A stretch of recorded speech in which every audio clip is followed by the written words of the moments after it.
Some people are raised on baseball and football. I was raised on ColecoVision and Atari 7800. Arcades were like milestones, landmarks, you name it. Those are like part of our youth. It wasn't just the arcades, it was just a whole boom of new technology that hasn't really been seen before. You know, be able to control objects on a screen. Pretty much every major milestone in my life was related to video games. The first time I ever kissed somebody, it was in an alley behind an arcade. It's influencing and inspiring people in ways well beyond just sitting there playing. We're still playing Mario Brothers. We're still thinking about Pong and Space Invaders. For better or for worse, I mean, I hate Mario Brothers. I hate it. There's no indication that the girl wanted to be rescued. Not only that, but all of the wildlife in Mario Brothers, getting along fine, living in stasis and kind of self-sustaining ecosystem until we as the player, the transgressor, we come along and butcher them all, we murder them. At the time that video games came out, there had already been about 40 years or 50 years of the traditional arcade being in existence. And they were commonly recreational rooms with a few pinball, a few pool tables. And way back, they used to be connected to the mafia, a lot of them were. Not all of them probably, but enough of them that you could say it's a mafia-driven business. Pinball was a nickel. For a nickel, you could play it. But if you offered them another free game, saying it's a gambling. And pinballs were where children are, and some of the people didn't like the kids getting raised on gambling. And so you saw pictures in the Chicago Tribune where some sheriff or some district attorney was breaking up pinball machines and with axes and things like that. To prove to various cities and counties and states that the pinball was an amusement device, Roger Sharp became the voice of the pinball and did a very, very good job in getting a lot of these rules relaxed. In a court hearing, he was able to call Babe Ruth style a shot. He said, look, if I pull a plunger like this, it's going to bounce here, here, here, and go straight down this hole. And he did it, and the court legalized pinball in New York again. And it's kind of, I wonder like what would happen if he had missed his shot.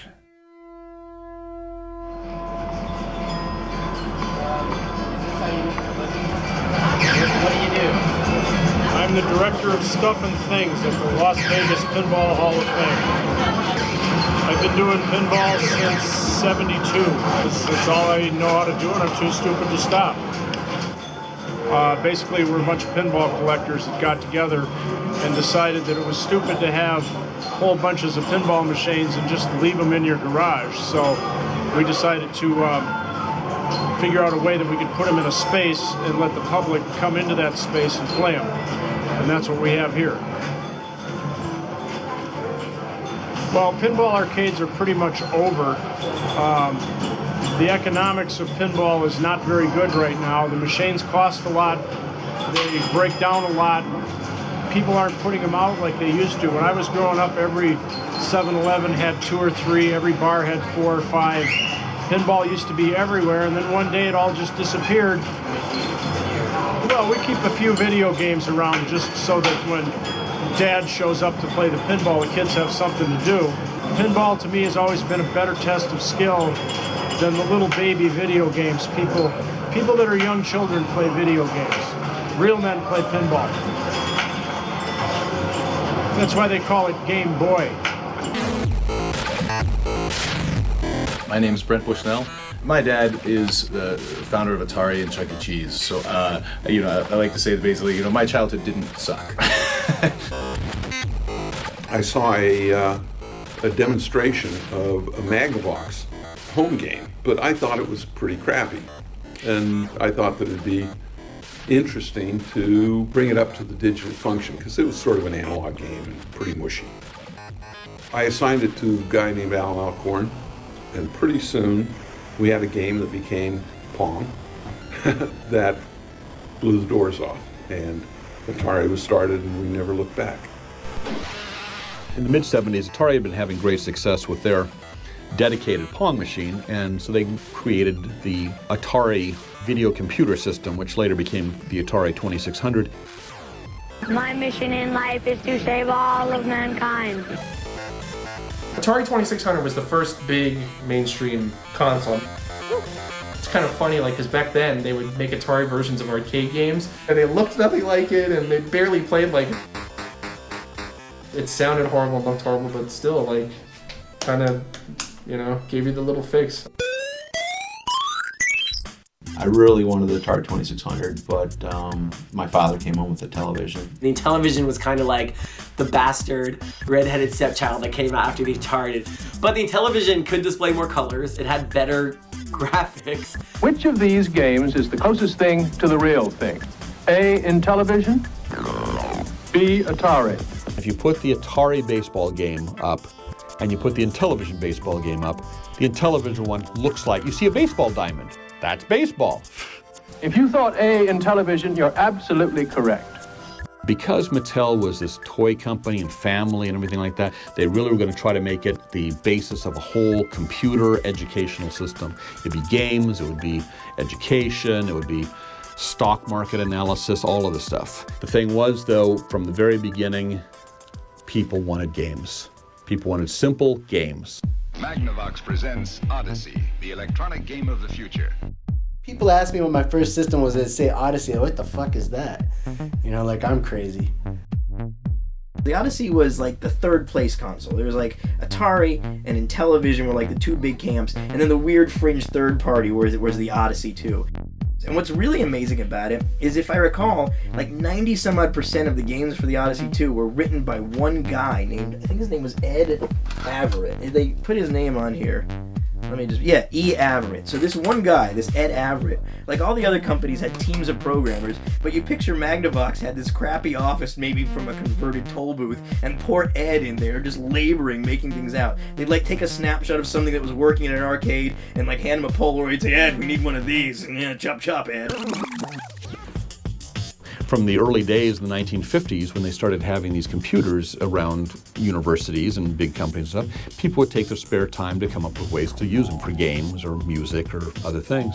And that's what Nolan Bushnell saw, was these games on computers that cost $1 million. And saying, geez, there's some way to bring that into a commercial realm. And then at the same time, you had Ralph Baer, saying, gee, we can put together stuff that hooks up to a person's television set. And that was the first Odyssey.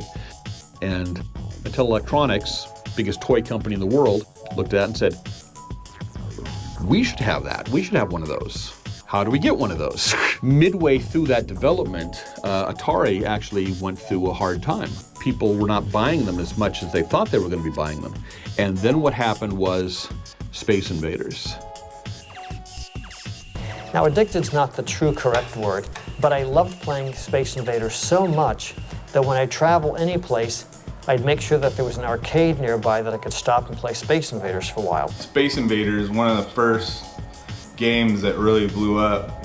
See if you can eliminate the entire armada with this like primitive cannon while these like super advanced aliens descend on you dropping turd bombs.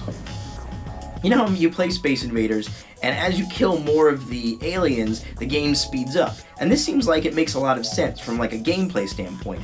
The amazing thing is, that was totally an accident. That was all chance. The crude computer at the time, when it came to drawing a full screen of Space Invaders, it took so much effort for the machine to draw them that it would slow everything down. So the less it had to draw, the quicker it could draw them, and so by the time you get down to one, it would be able to draw it really fast. They released Space Invaders for the Atari, and that's what everybody wanted. And that's where really the game industry learned that you have to have the game. There were probably only about 300 or 400 people developing games in the United States professionally at that time, between Atari and ColecoVision and Mattel. Because it was the first generation, there was really no precedent beforehand of what to do and how to do it. Right when the Intellivision started gaining some ground, like basically all video games in general just completely collapsed. The demand was going up. People did want to play more video games. More and more people were getting into it. But the crash itself in 1983 came about simply because there was too much supply. Atari tried to push 15 million additional 2600s into a saturated market, which also meant prices dropping. E.T. video game? The crash of '83, a lot of people like to blame it on E.T., which, to be fair, it deserved a lot of credit for that because it was a singularly awful game made by an otherwise talented developer who was forced into a ridiculous schedule that even Electronic Arts or Activision would say, "Whoa, dude, you need to chill out there." The actual market for a straightforward video game console didn't really bounce back until the Nintendo Entertainment System came around. It actually saved the home console industry. Plus, the graphics that the Nintendo was capable of creating were pretty close to what you could play in the arcades at the time. Whoa, nice graphics. I'd like to get my hands on that game. You mean you haven't played it yet? Kind of like towards the 90s, whatever, when consoles really kind of set in with the NES, Super NES, Genesis, all that. Arcades were kind of like this mundane thing that you had to kind of decide, well, do I want to drop $5 a quarters into an arcade machine, or do I want to pick up a game or borrow it off from my friend? Because people abandoned ship for the home games, arcades would be full of 15, 20, 30 games that were completely unpaid for. So all at once, the whole system collapsed. The console is so advanced now that why would you want to go somewhere and play a regular video game when like the most amazing games around, or you can just play at home? I think that the arcade as a concept will be forever.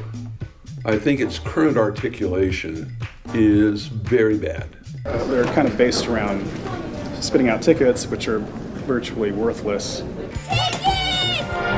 Even if you do hit the jackpot, you're still getting a bear this big that you don't even want. It's pretty sad. The building was an arcade. It wasn't connected to anything. Like, it was just its own world. All the arcade games playing like at the same time creates this like pleasant cacophony for gamers. And you kind of had this feeling that you were onto something that not everyone was onto. You know, it's like, wow, there's a coolness here that I get and everyone in here gets. I used to put my quarter up on the game and, you know, wait my turn and either serve someone or get served, jamming quarters from the bottom trying to get free games, or we did things like drill holes in the quarters and attach strings and put them in a slot and pull them back out to get free credits. Yeah. 4 quarters, and that would be enough to play like almost all day because, you know, we were good, right? And then meanwhile, outside your bike's getting stolen. That's the saddest part of it all. That's sort of like something you'd brag about. I was so good at this, my bike got stolen. Sometimes I would be in arcades for 4 or 5 hours and then just like finally stand up from my chair to go to the bathroom or something and then get back in line to be the reigning king of the arcade. Back in the day, like when you could pass a boss or a certain level at an arcade game, kids would just kind of crowd around behind you and be like, oh, look, he's doing it. Believe it or not, at the arcades, I mean, if you were that good, girls would hang out with you. I mean, you're not getting nothing, but girls would be hanging out with you watching the game. And they were, in memory, they were hot, but I think it's because they were the only ones. I used to hang out in the arcade. That was kind of the thing back in the day. Whether I be playing the arcade or beating the kids up in the arcade, you know, for their token money. It wasn't the best crowd in the world. You know, the place got shot up a couple times. When I was really young, I wasn't allowed to go to arcades. I had 2 arcades in my local mall. My mom didn't want me going to them because she thought, oh, you know, it's bad people there, it's drugs. You know, we'd get rip-roaring drunk, smoke a couple joints, drop a hit of acid, you know, have a pocket full of quarters and just wait to throw down with some kid, you know? I was playing, going on my lunch break every day, playing Mortal Kombat. So I'm playing this kid and he was whooping everyone's ass. And I wiped the floor with him and he got so mad he punched me in the face and walked away. Little Filipino kid.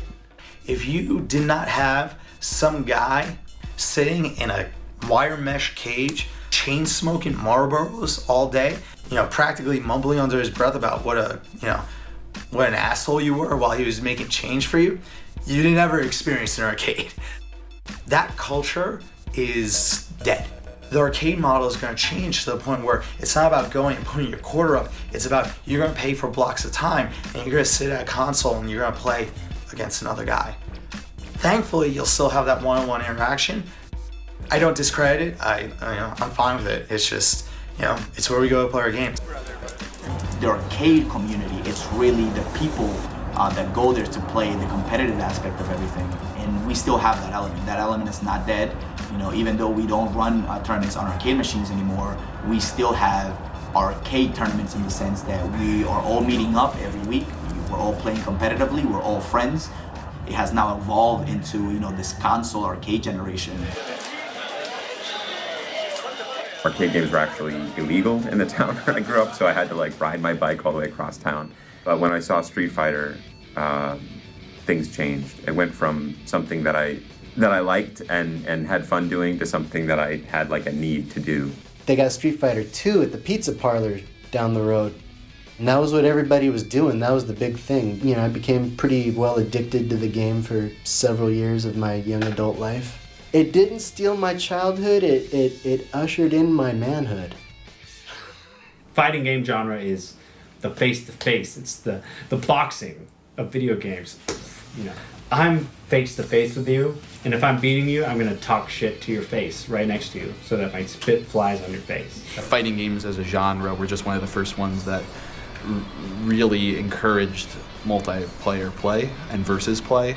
That element of competition, not just versus a system in the game, but versus another human, that's what made video games really come alive for me. It's real competition. Call it a sport, call it whatever you want. It's one person against another person. It's two minds going at it. This community is in people's faces and generally kind of angry, and I love that. I want people to get mad because I think that garners competition.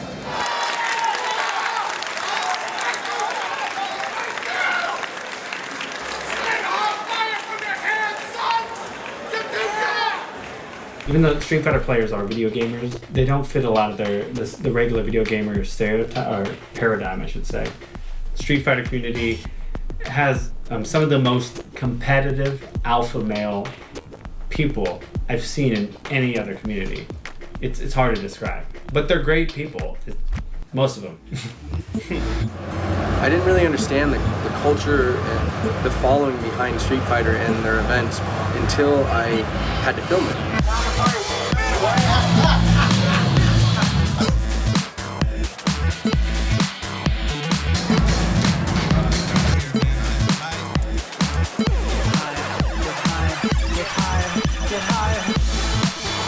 Justin Wong and Daigo, I thought they were just regular dudes that just liked the video game that I played when I was 10. But the third round, they killed each other and they got a double KO at the exact instant. The whole room bounced. No! Right down to the last section. I don't know about that. Right then and there, I realized what this meant to people.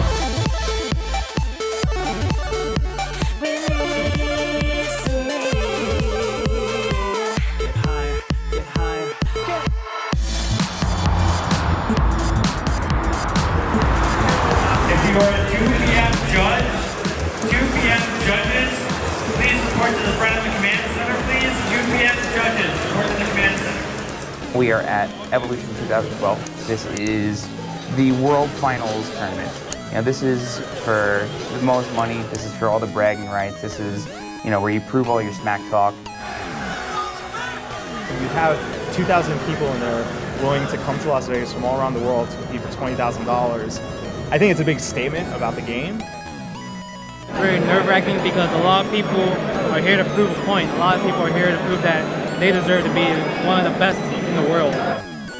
You have people who are hungry.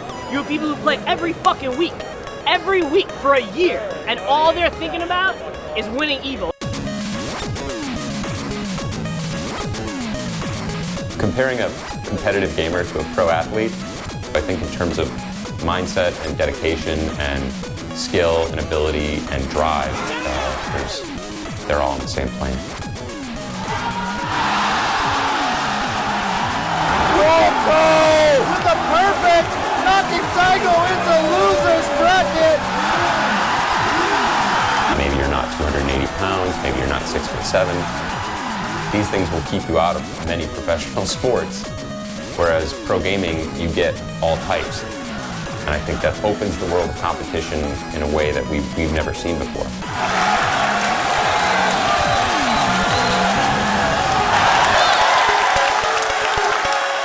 This here is probably the coolest fighting game trophy. This was for the very first Street Fighter II competition that they ever had. My name's Chris Tang. You could describe me as someone whose life has been profoundly impacted by video games, aka a nerd.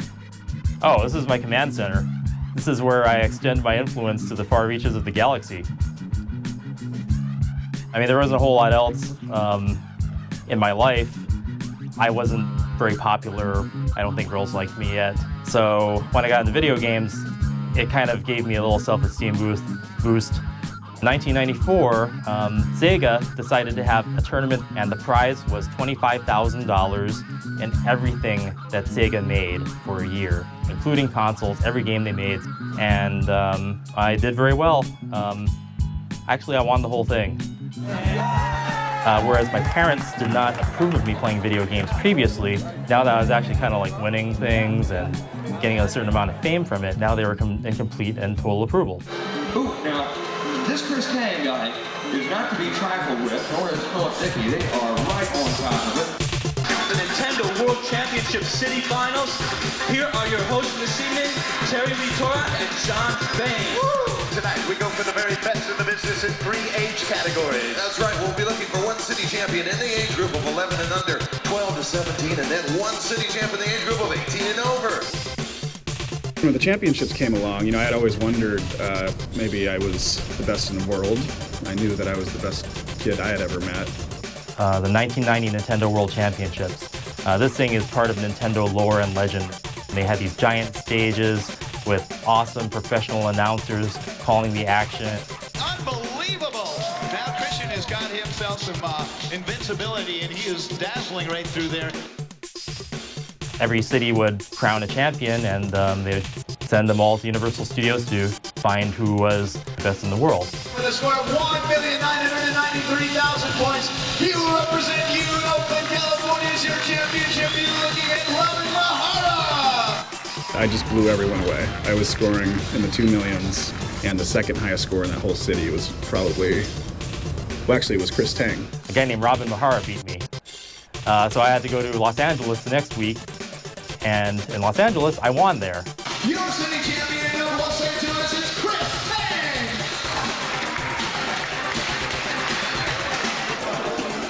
Yeah, I did. Yeah. Way to go.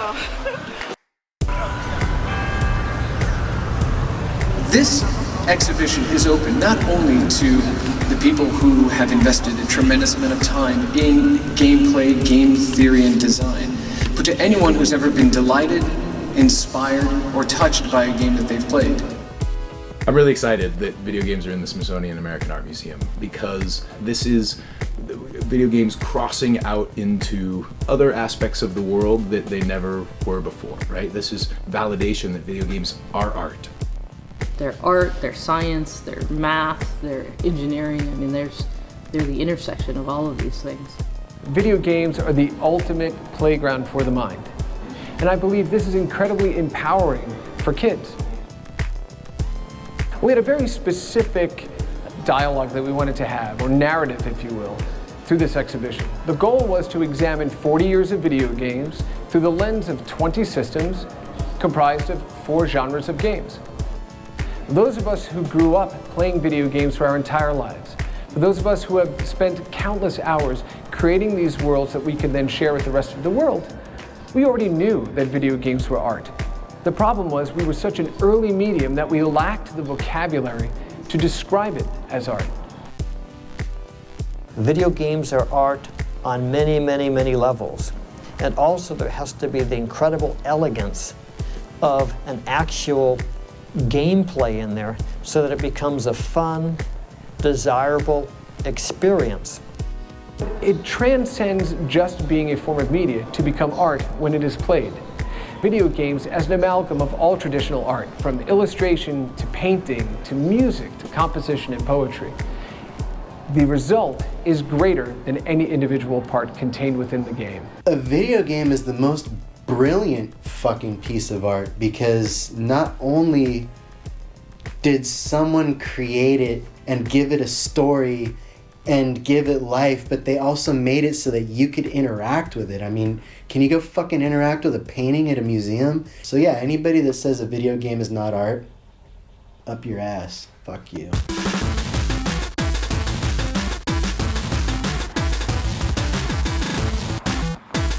I'm a Cold War kid. I grew up in the 70s and the 80s. It was a really fun time to grow up because there was all this insanity going on in the real world. So what did we have? We had Atari, we had Intellivision, and then after that we had ColecoVision, and then we had all these other visions, and all these gaming companies were warring for, you know, teens' attention. It just, for me, it became one of those things where if I played video games, I was able to disconnect. Just having that joystick, having that Atari 2600 that I begged my mother for, it just opened up a world that was so different than reality. So that's why the controller, I brought it back as an artist, and I started hitting it all over the streets, because I think the controller now has a completely different meaning to people. The premise of Big Brother, the premise of who controls who, what controls what, you know, another deep shit like that. We are at Destroy headquarters. Aptly, my rundown garage with my arsenal of paint, paste, liquids that normally shouldn't be stored in your home. I wanted to create a dialogue that everybody could understand and read. Who doesn't love a joystick?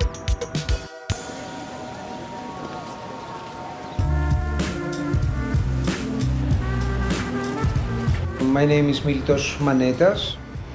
I am an artist, a painter, working a lot with digital media, depicting the psychological landscape of our days, cables, computers, people playing video games. I went out to the store, bought a PlayStation and a copy of Lara Croft, of Tomb Raider.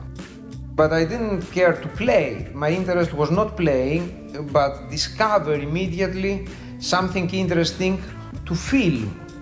So I started playing the game, dying by the poisoned arrows, filming that for 2 hours, fill up a tape with this, and I had a beautiful video artwork.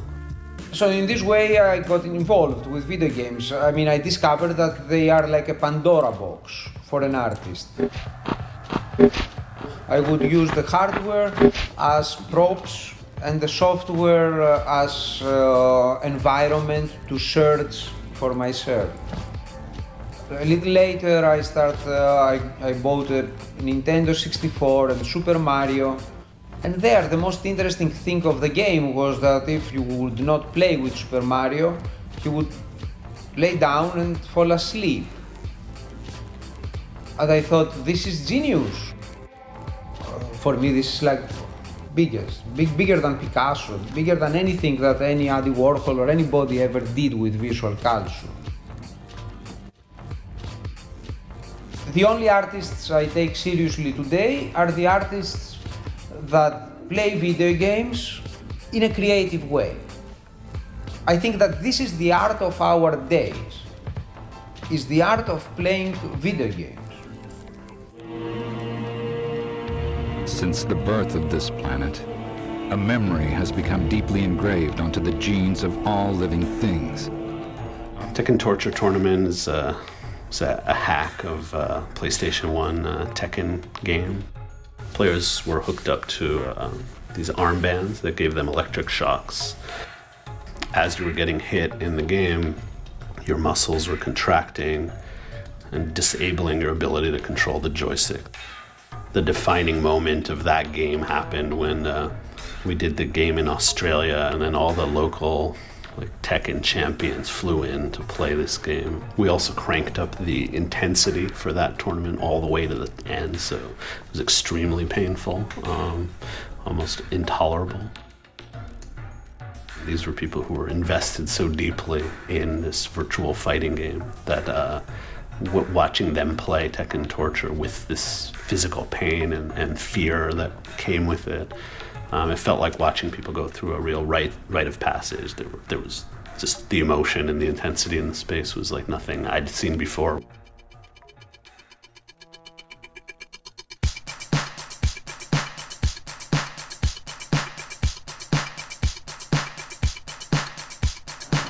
It began as an art show in tribute to that wonderful era of 70s and 80s video games.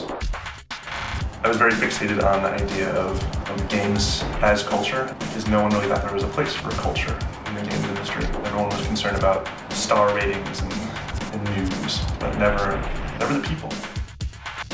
What we do with I Am 8-Bit is allow artists complete freedom to do whatever the fuck they want.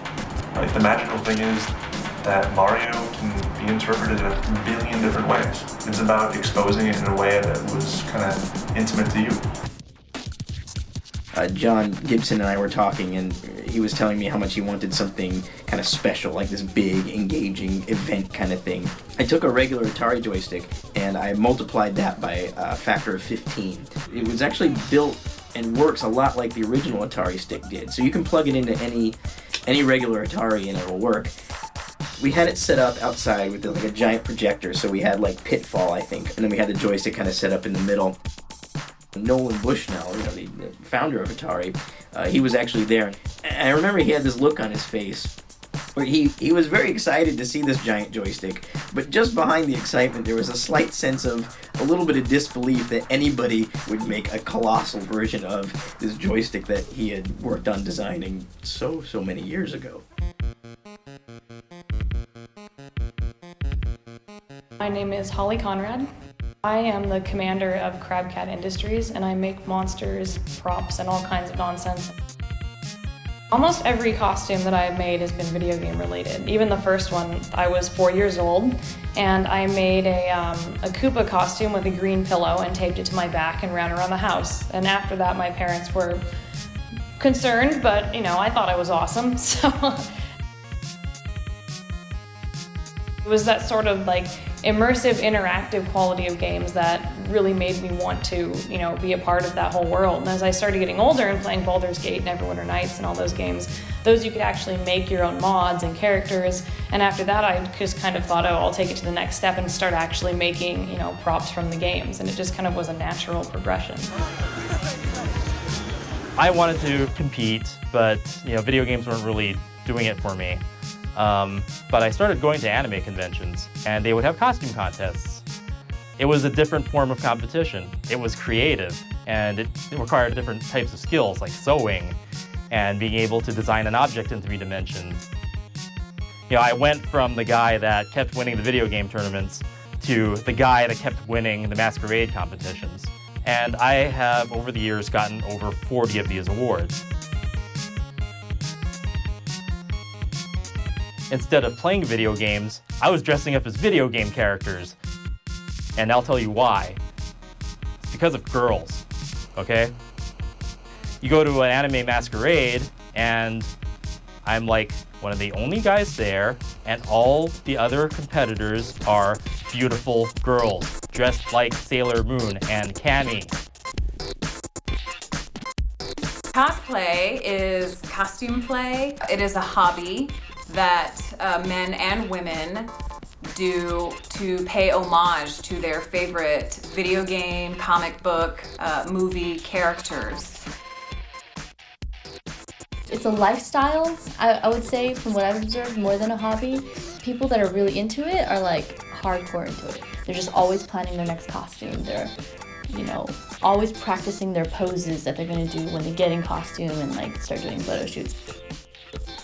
I started playing Street Fighter a long time ago, and it's just stuck with me ever since. I've always played Dhalsim. I just found his stretchiness really, really cool, and the fact that he could breathe fire is just too awesome.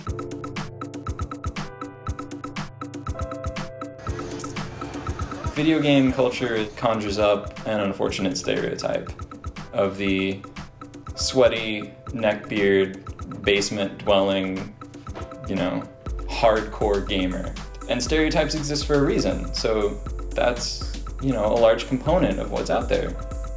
Just for everybody who thinks that everybody who plays games is stuck up in their room now.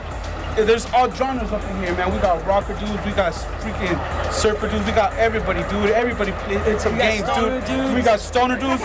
We're the 420 Dojo crew, in case you don't know. My favorite game is Minecraft. I play it a lot, and I just love to build. So build castles, boats, enormous things. It's fun because you can create anything you wanted. If I wanted to create the biggest tower ever, I could just get all these blocks and make it. I love video games because I find that better than TV, and believe me, video games are instructive and cool.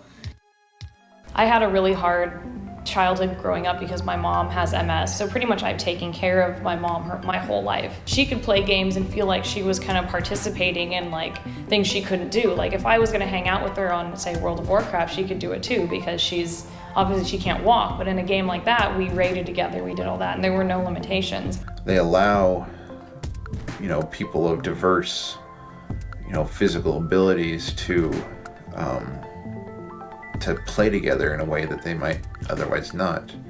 So no, I've never experienced or even witnessed firsthand video games doing anything but enhancing relationships. Video gaming never really got in the way of a relationship with a girl, but I'll tell you right now, no girl has ever showed me her vagina while I was playing a video game. Not once. My wife doesn't like gaming at all. She never really got it. I think it's just more annoying to her than anything else. My wife is very supportive of the gaming habit, and she games herself. We like to play Gears of War, we play Left 4 Dead. She's actually better at Marvel vs. Capcom 3 than I am. When we were dating, I had arcade games in my bedroom when I was living with my parents. Yeah, and I think I didn't see your room until it was a few dates later. It was a while. It was about a month or so. Yeah, but I didn't think much of it. It wasn't a big deal. I thought it was cool, actually. Did you? Yeah. Wow, okay. If a guy tells you that, yeah, they play video games, and you ask them, what games, and they say Mario, you're like, oh, Mario? I dated this guy once that, he said he was a gamer, but he played, games on his iPhone, which, totally don't count, so you had to stop talking to that one. I think it's absolutely a requirement that any guy that I'm dating play video games, because otherwise I'm not really sure what we would do in our spare time.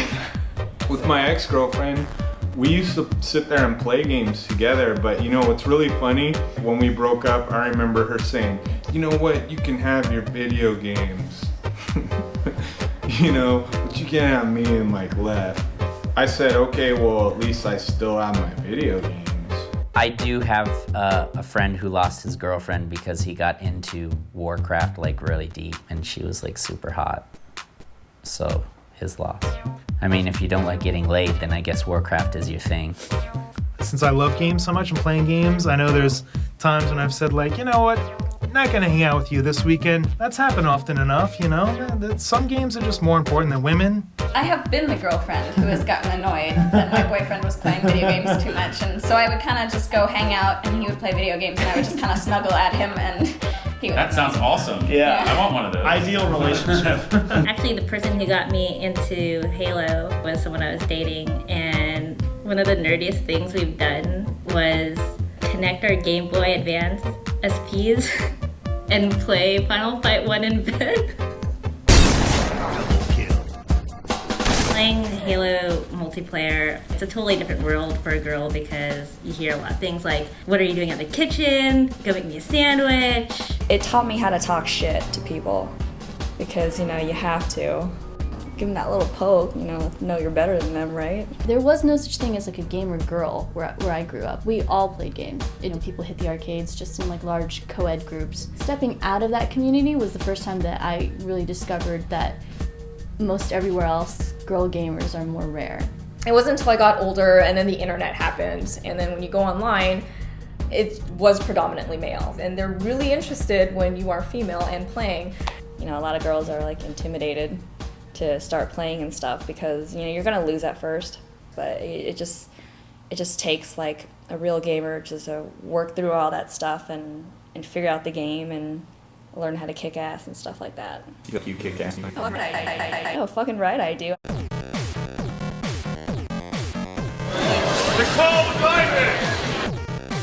How do you feel about like the girls only Street Fighter thing they're having tomorrow? I have to answer that, right? I think it was a very ridiculous tournament that they only have girls, kind of sexist a little bit because we can't really play with the guys. And by any means am I a sexist or anything like that, you know what I mean? If you're a girl and you can play, I'm in there too, so that's awesome. It looks like I see some cute girls who really do know what they're doing. You know, they're not just sitting there and matching, which is, which is great. I like to see that there are girls who are really trying to play the game and really learn it, not just be playing the game for the attention. She says the way I present myself, I'm not a true gamer, blah, blah, blah, blah, I'm just an attention whore. But who's the one walking around in a bison skirt?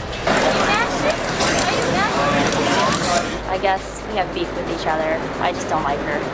She's been talking shit about me since last year. And then she started talking shit to me in the game. You don't do that. She's the one who started shit talk first. She said garbage, right? Then I was like, oh, this bitch wants to play. I wanted to shake her hand because I thought it was a good match, but she said, fuck you, bitch. Shit, she's talking shit. She doesn't have the right to talk shit. Who's gonna back her up? Ain't no one backing her up. I'll fuck her up any day. I'm just saying. Yo, that talk shit. I will fuck you up right now, bitch. Hey, bitch, nasty. You talking shit, you little bitches. Kid Zelda, resurrecting serpent or Egyptian pharaoh, DNA dinosaur bone marrow. Oh, the sorrow, hero Super Mario Brothers, but the sun will come out tomorrow. They call me Circus, that's my code name. I'm a gamer, I'm also a player. I'm from the almighty Shapeshifters crew. We're all into video games, cartoons, comic books. We're all raised on this culture. And I'm one hell of a man, can you tell? I'm so... I just had this idea. I went over to DJ Bam's and we were pillaging all the sounds out of the NES. Kid Icarus and Legend of Zelda happened to be two of the cartridges I brought. He was like, yo, hand me that Kid Zelda cartridge. And then I just like froze right there and I was like, you know what? That's it, boom, Kid Zelda, that's my fucking name. I'm speaking for this underground scene that has gone on here.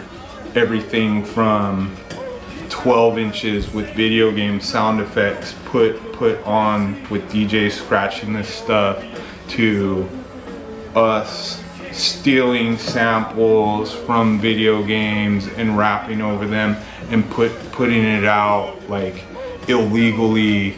This is just kind of how we do it. From the whack MCs, the whack MCs. I think because of my love for video games growing up, it definitely influenced the type of music I listened to. And it was never intentional. I think it's all very subconscious. I automatically liked electronic music. My brain has been wired to the electronic generation, and that's a lot to do with kind of like this 8-bit gaming resonating in my ear that I like. That's right, you are listening to the Video Game Music Show here on KSBC. Even when I was little, I've always liked video game music. Of course, back then, it was never really even close to being accepted as something you listen to on a pastime. However, my buddy and I used to drive down our streets with the music that were recorded on the cassettes, and while everyone else was playing Vanilla Ice and Milli Vanilli, we were blasting songs like Sonic the Hedgehog and Streets of Rage. As a rule, I listen to mostly video game music. I have a boombox set up in my bathroom just so I can listen to music, and a lot of it's video game music. Pretty much all of it, actually. When I go back and listen to these soundtracks now, I'm still impressed with the range of sound and kind of emotion that these guys were able to squeeze out of such a limited chipset. These little 30-second, 90-second loops of music stick with me much more than the pop music of the time. Even from another part of the world where we can't even speak the same language, it evokes that sort of childhood feeling and the the sort of exploration and the action and the running and the jumping. A huge fan of video game music itself, and also music that sounds like video game music, chiptunes. It's either music that's made with the old video game chips, you know, that they use in these old systems, or music that sounds like it was. You know, the sounds of the retro consoles, but with the beats and the mixes of today's music. You know, I'm surprised it's not bigger. When I first got introduced to the fact that a Game Boy could make music, it was through my bandmate. We were both homeless at the time, and it was awesome that we got to make music on 4 separate tracks while we didn't even have a studio. I was intrigued by the idea that you could do like a whole performance with a tiny box that costs like $5. With LSDJ, you donate $2, you get the ROM, and you get a free emulator. And then, like, literally, with just the emulator and the ROM, you can create albums, you know.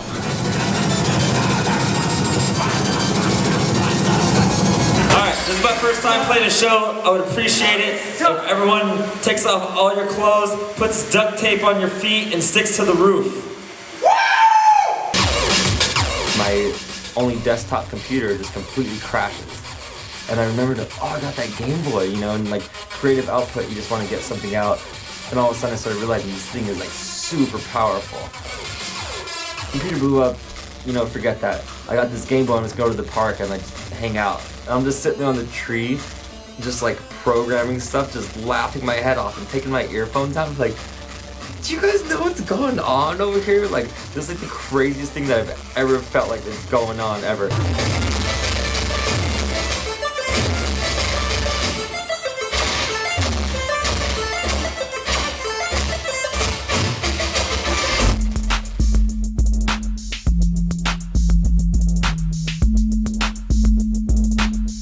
Hi, my name's Ian Golden. I founded DJ Tech Tools, which is what's around us.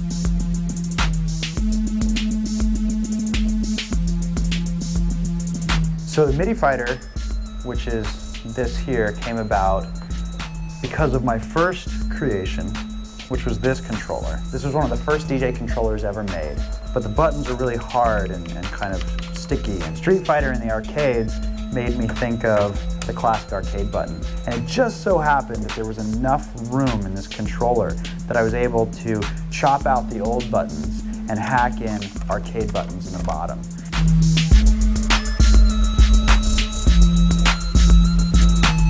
I got this email from a friend in New Zealand who said, hey, I want a controller with just arcade buttons, and I want to call it the MIDI Fighter after Street Fighter.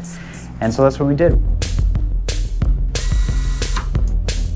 The thing about Street Fighter that drew me in was you had to know how to move the joystick at just the right time with the same combination as certain controls, and it could produce this exceptional result. And I think that actually has probably continued today in my DJing, where it's all about doing a crazy combination of different moves that will create an amazing musical result.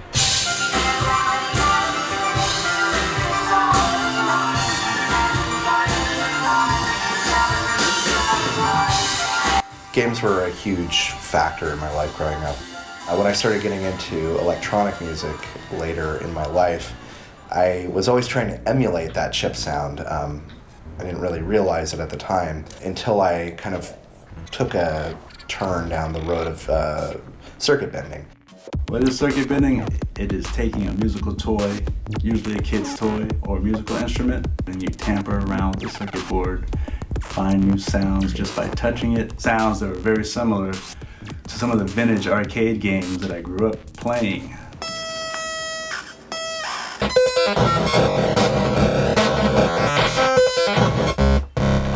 The machine behind me is called the Mogador 2600.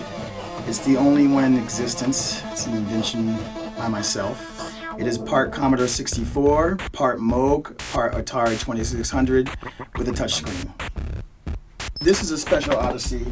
It has the U-Type It Talks mechanism built to it, and you type words and it says it back in an 8-bit voice. Data processed, high frequency initialized, I played keyboards for Farside for 6 years, and my main axe was a Micro Moog, and it would break on stage, and I had to learn to start fixing it. I'd open it up with a screwdriver and fix whatever is broken, and that's where really circuit bending in electronics began for me.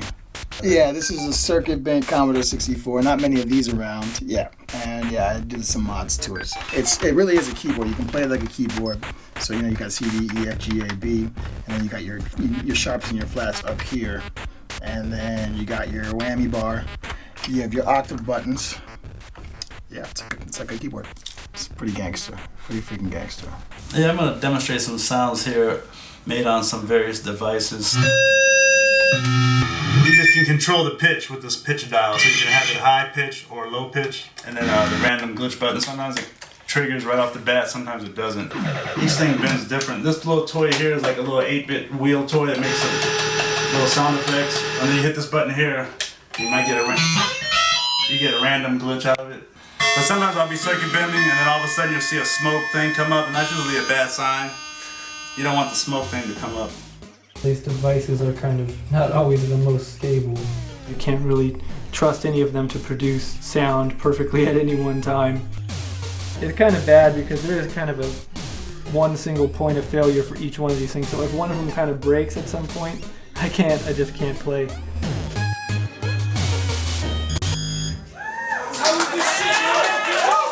I broke it. And I'm not even kidding, I don't know what happened. And I guess that's the end of the set. Sorry.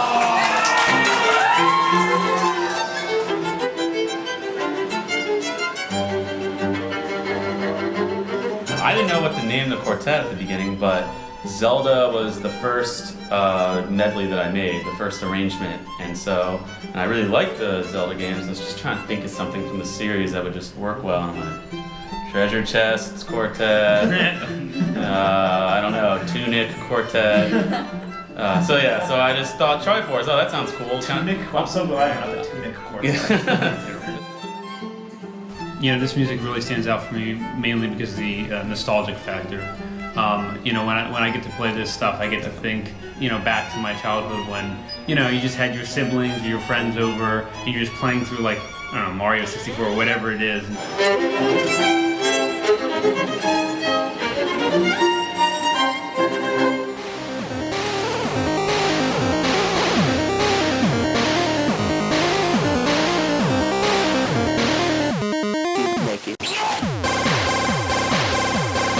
One of the biggest pieces of the scene is Blood Festival. It's a festival that celebrates chip music, happens once a year in New York, and they pull in artists from all over the world. It's a pretty beautiful phenomenon to see, like, that there's so many people in so many different areas that are actually using this technology to make music.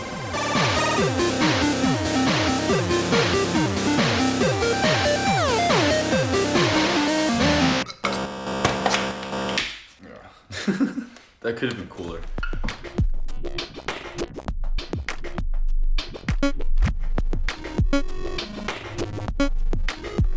Making a movie or really any other media out of video games is a really daunting proposition because forcing a video game to be something where there is no choice and no deviation and you just passively watch the action happen, I think is almost contrary to the very idea of video games. It's a very sensitive topic for a lot of people because there have been adaptations that have been disappointing. I think the gamers have a lower tolerance for crap, whereas like moviegoers, they'll tolerate crap, and studios know that, and so they put out crap. They're like, here's some crap. You know, it's almost like now the video games are way better than the movies. It's like I go see a movie now, I'm kind of unimpressed. Some of my family members don't play video games like I do. Like the new Clash of the Titans, they're like, oh man, that movie was awesome. And I'm like, well yeah, but God of War was kind of more awesome. Did you play that? And they're just like, nah, because they don't, you know, they go to work and stuff like that, whatever. They want to start making another Mortal Kombat movie. You know, there's been a web series, which is actually very, very well made. They kind of want to base it on that. I hear, and they have an interesting director. You know, he's directed Glee.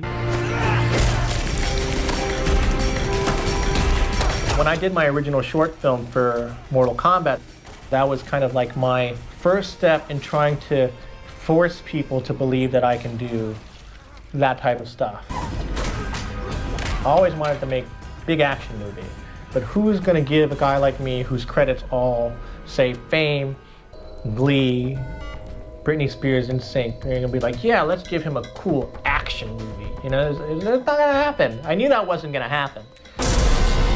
He likes to rip the heads off his victims' bodies. I have been a fan of Mortal Kombat for a very long time, and of course, when it came out in the 90s, I saw the movie opening day. Now that I'm older and I have a career in the feature film world, I, desperately wanted to create it again.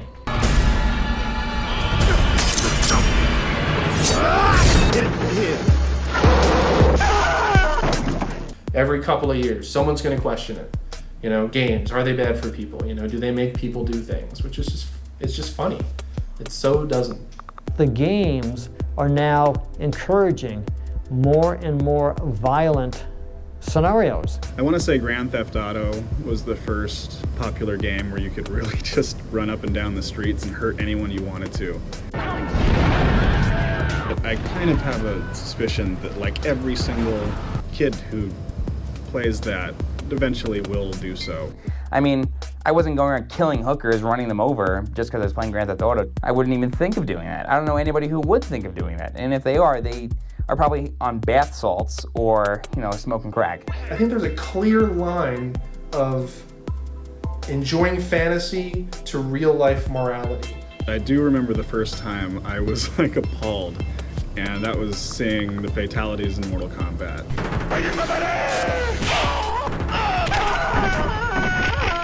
Kids have always played violent games, and I remember even when I wasn't playing video games, we were playing, cops and robbers and shooting guns at each other and things like that.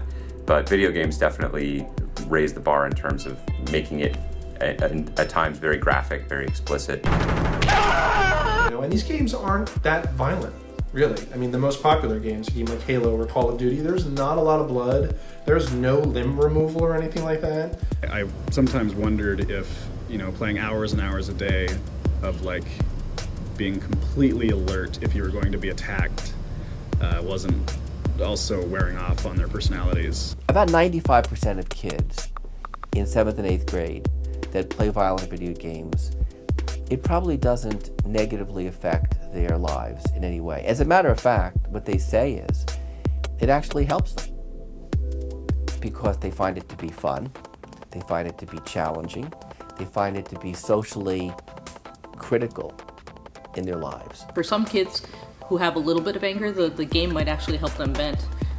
For other kids, the whole catharsis thing just doesn't hold water at all. So it really comes down to which kid, which game, how much are they playing. It's really important for parents, teachers, pediatricians, all of us, kids, to know other kids and identify kids who are at risk. It definitely has affected the way I react to things, and it's not constant. It'll spring up, but there'll be times where I'll be walking down the street and I'll see somebody in my peripheral view, and my natural reaction will be to spring over and zero in, with my scope on that person, which is really odd. I mean, the first time it happened, it scared the bejesus out of me, but it doesn't happen a lot, but when it does, it makes me realize I'm spending way too much time on these silly things. We live in a very ugly reality. Our cities are nasty. Our clothes are not interesting. So if you are a kid, of course you prefer to be there in a beautiful place, in a beautiful Super Mario kind of place, or in a place where you can kill 25 monsters, than go out there in New York in a place full of stressed people trying to do job.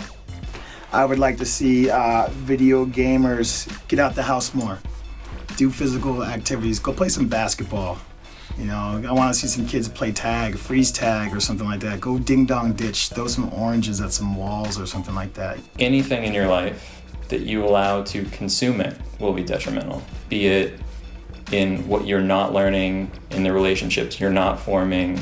It is very much like drug addiction. There's no way around that. I mean, basically, you know, I think for about 1.5 years, I would get up, go play World of Warcraft, and then go to sleep, and that was it. That was the day. 2003, I started playing World of Warcraft. My son had just been born, and suddenly I just got so enthralled with the game, and just that was all I did. My wife was kind of, well, she's always been agitated about it, and then she started playing. Suddenly there was 2 people that were zoned out of the world. Playing became more important than taking care of business, paying bills. Next thing I knew, I was being served divorce papers. My wife met a guy online playing World of Warcraft. She left me, and then 2 weeks later, he was living in her apartment with her and my kids. It's safe to say that video games destroyed my marriage. World of Warcraft, hands down. Video games are, they're fun, they're positive, that's what they're meant for. You know, all parents see are the violence. That's all they see is the Call of Duties. I think parents, if they stop to look at a game like Madden and to see how much information their kids were processing, I think they'd be amazed. Keeping track of all the teams, the league, the players, the stats, all that. I mean, they're essentially coaching a virtual football team. Kids that are 9 years old are doing this, and it's impressive to me personally.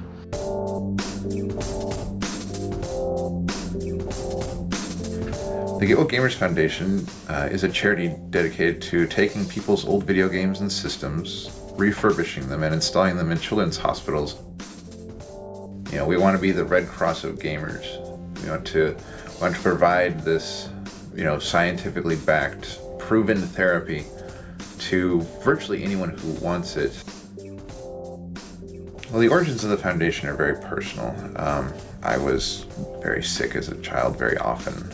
I've had pneumonia 12 times, bronchitis 16 times, 27 broken bones, psychomotor epilepsy, blood poisoning, and it got to the point where I had my room at the local children's hospital. The little break room down the hall from my usual room had a couple arcade cabinets installed in it.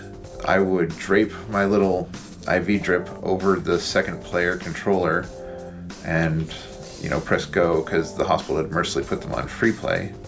And you become so involved in the processes of the game that the minor and sometimes major aches and pains of being sick just sort of fade into the background. You know, you don't have time to hurt. You've got a princess to save.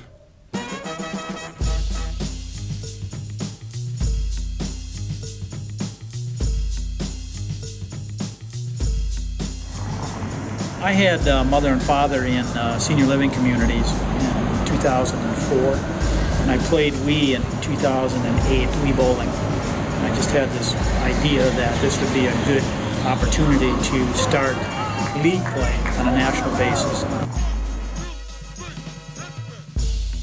Physical activity with gameplay has always been a real important thing, and anytime you can get a person in a rest home to be standing up and throwing a virtual bowling ball or trying to chip onto the 5th hole, that's good. When you can match the physical activity with a mental activity, that's like the perfect storm of neurogenesis.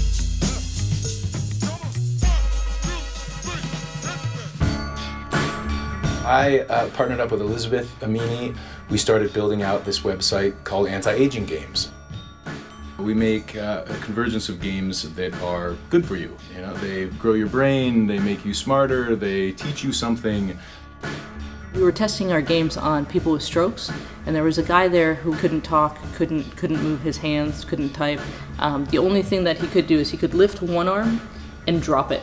And it was really remarkable to watch him play our games. He played our Code Cracker game, which is the numbers game. The first number, I'll never forget this, it was 22. And so he tried to drop his hand on the keyboard. And what happened was it entered 222. So it took him a couple tries, but he figured out exactly how high he would have to drop his hand in order to hit the keyboard without bouncing. And then he proceeded to just kick the game's butt. Like, he got better scores than I do on that game. And his entire, like, his therapist was there, everybody was around him, and they were like, oh my God, this guy is totally intact on the inside. I really believe they have the capacity to do more than just entertain and you know, be good for fitness and good for learning and a real kind of excellent framework for moving the world forward. I believe that game technology is going to allow us to teach kids in high school 100% of what they need to know, what they're currently learning, in about 6 months instead of 4 years. And so I believe that the mesh of the games and the addictive nature of games that can happen sometimes, I want the kids of the future to be addicted to learning. Ultimately, we can make a bunch of crap games just for money, or we can make games that really help people in terms of memory improvement, in terms of speed of processing, in terms of everyday life. Whether it's healthy people or people with strokes, traumatic brain injuries, the power of video games is so strong. I had some really terrible experiences at college with some of my dorm mates, like threats. I almost got beat up multiple times. I had people post signs all around the dorm making fun of me for being gay, and at this point I didn't even know I was gay. I started playing Final Fantasy VI for the Super Nintendo, and I just started playing it over and over and over, and it was like the most crazy, life-changing experience of my life. I mean, there's stories in this game about suicide, pregnancies, like there's stories about like murder and lost love and betrayal and like people like not being comfortable with who they are. And I was like, wow, this is amazing. Like, I'm totally like losing myself in this game and really kind of like finding myself. And like from now on, I've just been a different person. I'm more open-minded, you know, like I'm completely comfortable with who I am, you know. I came out to my parents, like everything in the rest of my life after that moment, I like to think was because of that game.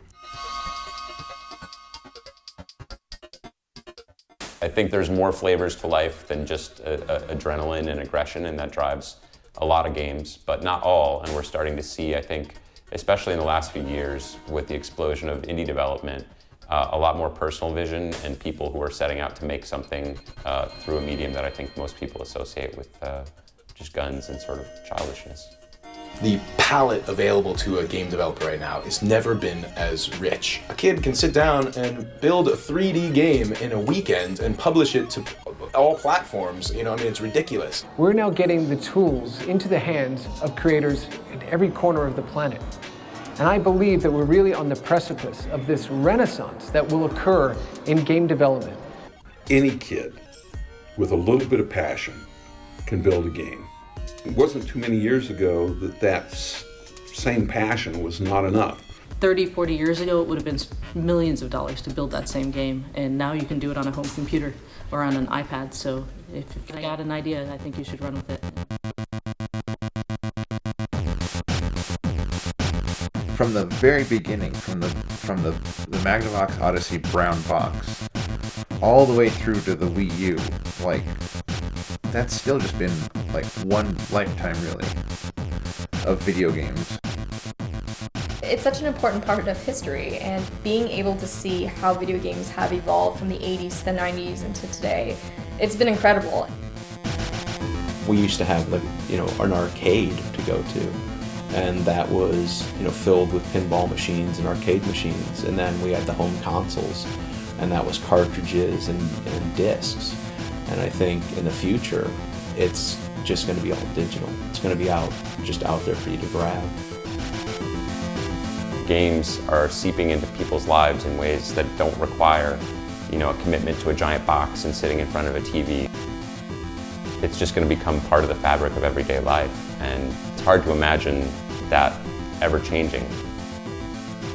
It kind of infects every type of entertainment, whether it be feature films or TV shows or music, you know, and for a very universal audience now. It's not a very specific culture anymore, I don't think.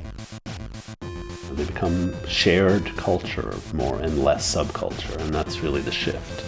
If you make an 8-bit graphic of a Space Invader or Pac-Man, everyone knows what that means. I do think it's a big deal. Actually acknowledging that video games have a place as like a genuine cultural event. These are the things in our world now, and they were definitely worth commenting on, right? Yeah, hell yeah. Games are interactive in a way that movies and stage plays and novels can't be. And if we're actually making choices in the role of people that we've never been or couldn't be, I think our lives can be more fulfilling. Because it involves the individual and it reflects back, it allows you to reach deeper into the human psyche. Video games offer a holistic view into life. When Mario sleeps, I sleep, and the viewer sleeps, because we are all Mario. What people do is play, and to me, sort of what being a human is all about. And I think that's sort of what's driving the rise of games and will continue to drive the rise of games. We are at one of the changing points in history, and I think that the games have had an effect in that. Yeah, video games and ATM machines, I think, have changed the world.